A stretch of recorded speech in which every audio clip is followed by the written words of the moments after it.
Doctor Who is back on our screens and in style. So what better time to look back at some of the show's greatest episodes? For new fans, navigating Doctor Who's extensive back catalogue could be something of a challenge. Fortunately, you can jump into some of the very best episodes of Doctor Who without any prior knowledge at all.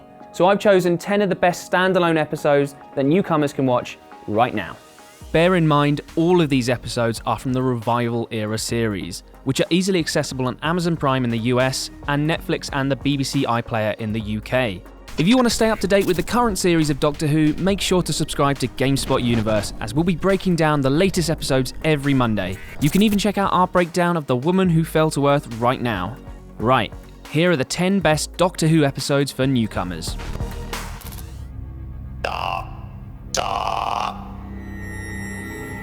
Impossible. Dalek is one of Christopher Eccleston's finest standalone adventures, single-handedly reintroducing us to one of the Doctor's most iconic nemeses and making them terrifying all over again. Set in an underground bunker filled with strange alien artifacts, this episode sees the Ninth Doctor coming face to face with a Dalek for the first time in years. Naturally, all hell breaks loose. And by all hell, I mean a Dalek, and by breaks loose, I mean goes on a murderous rampage.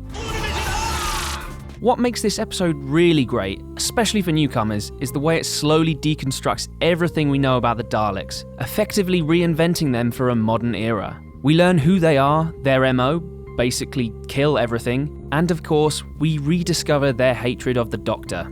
And in one standout moment, the episode even addresses a particular weakness the iconic monster has endured for the past 40 years. Elevate!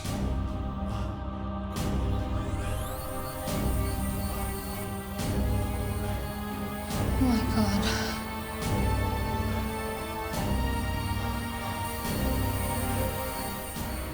Oh, and if one sci-fi icon isn't enough, you can even spot a xenomorph egg from the Alien series in one of the display cases. Confirmation right here that the Alien and Doctor Who universes are in the same continuity. They're not. What's your name? Renette. Renette, that's a lovely name. Can you tell me where you are at the moment, Renette? Paris, of course. Paris, right. On paper, The Girl in the Fireplace sounds absolutely bonkers, but it perfectly encapsulates everything that a good Doctor Who episode is capable of. Set across two time periods, 18th century Paris and a 51st century spaceship, this episode sees David Tennant's 10th Doctor encounter Madame de Pompadour, fight off an evil race of mechanic aliens, and even ride a horse through a mirror.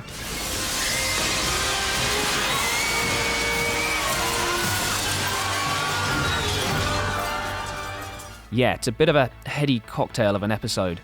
Like many classic Doctor Who episodes though, The Girl in the Fireplace bends the rules of genre, offering up a dash of sci-fi horror, a pinch of romance, and a generous portion of period drama.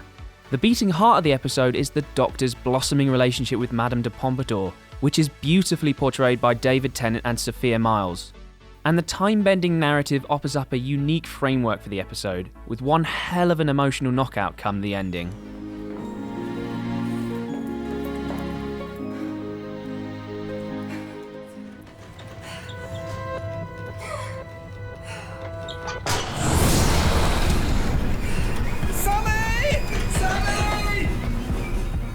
Blink is widely regarded as one of the very best episodes of Doctor Who ever made, and it is not hard to see why. Blink is an astoundingly good episode for newcomers to watch. With the Doctor largely in the background, it's effectively a Doctor Who 101, setting up the various elements that characterise and define a typical episode of the show. With the Doctor sidelined, we instead spend the episode in the company of Sally Sparrow, played by a then 22-year-old Carey Mulligan. Introducing the incredibly creepy Weeping Angels into the Who canon, Blink is also an intensely effective slice of horror. Keep looking at it. Keep looking at it. Blink follows Sally as she investigates a creepy mansion guarded by the gargoyle-like angels, who can only move when you're not looking at them. Cue incredibly intense scenes with our central characters literally fighting their own urges to blink. Blink is an absolute masterclass in episodic television, and you've got to watch it. You know what? This is the biggest library in the universe. So where is everyone?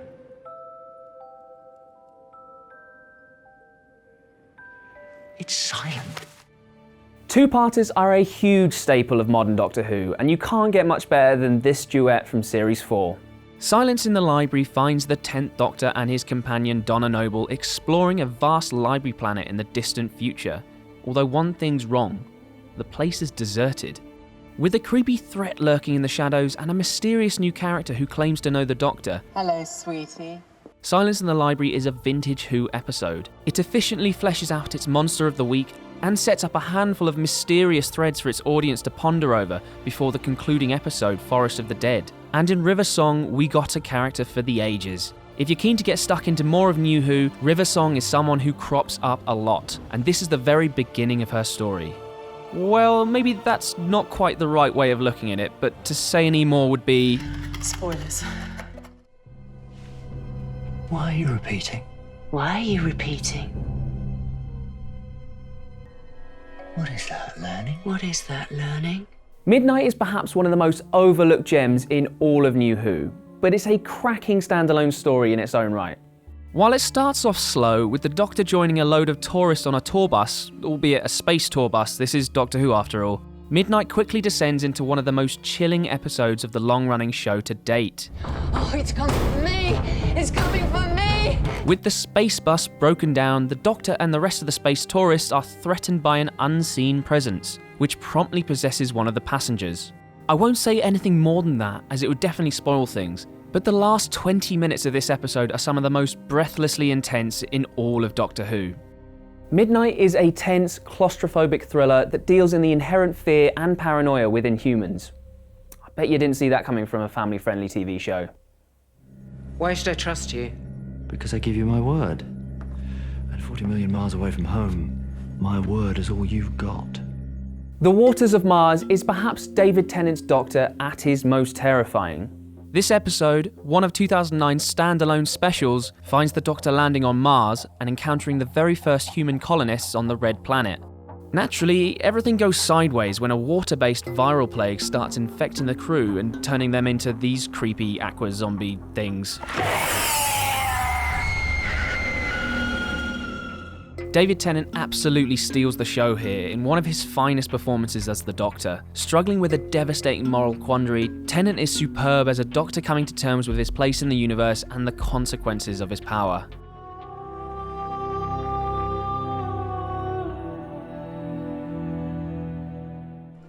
So, all of time and space, everything that ever happened or ever will, where do you want to start? Kicking off Matt Smith's reign in the TARDIS, the 11th Hour is a fantastic entry point into Doctor Who. Basically an origin story for the 11th Doctor and his fiery companion Amy Pond, the 11th Hour is a great introduction to Matt Smith's interpretation of the Doctor and the impact he has on the people around him. It's a bright, breezy screwball comedy of an episode, and despite some iffy effects, we're looking at you, the Atraxi, it has a compelling central dynamic between Matt Smith and Karen Gillan. It's all true. I thought, well, I started to think that maybe you were just like a madman with a box. Amy Pond, there's something you better understand about me because it's important, and one day your life may depend on it. I am definitely a madman with a box. With the timeless feel of a fairy tale, the 11th Hour is a silly, charming adventure, full to the brim with heart. Or should that be two hearts? The stars. Can you see how they roar their light? Everywhere we look, complex magic of nature blazes before our eyes. A welcome change of pace, Vincent and the Doctor is a heartwarming adventure that tackles some really weighty themes with sensitivity and compassion. Written by Richard Curtis, the bloke behind Love Actually and 4 Weddings and a Funeral, this episode delves into the life of Vincent van Gogh and the mental health demons he faced as an artist. Those demons are literally brought to life as the Monster of the Week, which, while a little bit on the nose, carves out some wonderful interplay between Matt Smith's Time Lord and Tony Curran's fantastic portrayal of Van Gogh. Featuring some beautiful location filming and this delightful sequence where Van Gogh imagines the night sky as one of his own paintings, Vincent and the Doctor is a beautiful, emotional episode of Doctor Who. I've seen many things, my friend, but you're right. Nothing quite as wonderful as the things you see. There's a monster on this train. that can only be seen by those about to die. If you do see it, you will have exactly 66 seconds left in which to live. Mummy on the Orient Express is everything a good episode of Doctor Who should be. Exciting, scary, emotional, inventive, surprising, and most of all, fun. If you didn't guess it from the title, this episode sees the Doctor coming face to face with a mummy on the Orient Express in space.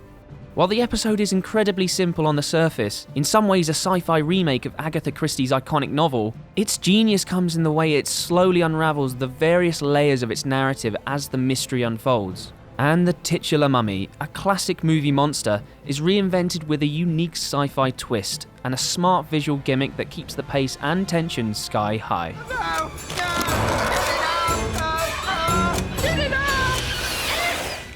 So those were our top 10 episodes of Doctor Who for newcomers. Naturally, we've probably missed a ton of great episodes, so please let me know your favourites in the comments below.